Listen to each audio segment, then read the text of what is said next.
Aviation has evolved into a modern scourge and an instrument of systemic domination. This reality is defined by the environmental devastation wrought by high-polluting private jets and the persistent intrusion of low-flying commercial aircraft. Furthermore, the industry is marred by cowboy general aviation pilots who repeatedly assault quiet residential areas at low altitudes.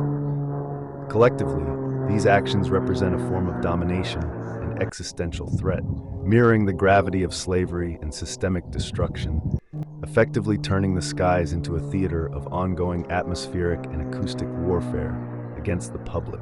Our lives and health are being held hostage by a reckless agency. Acting on behalf of a corrupt Congress, the FAA is weaponizing the scourge of aviation noise and air pollution like a whip to terrorize and intimidate vulnerable communities.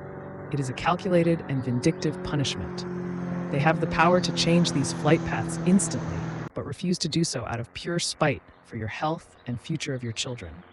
They know exactly what they are enabling. Aviation has become an organized crime, hubris as a scourge and an instrument of slavery. They want to look like a legitimate industry, but they are a well-dressed racket. Behind the glossy image of private flying are shady operators exploiting weak oversight, dodging regulations, and hiding behind shell companies engaged in sex trafficking, tax evasion, crime, drugs, and prostitution.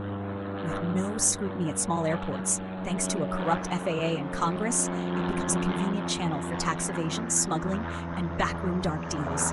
Strip away the marketing, and parts of it resemble organized crime with wings.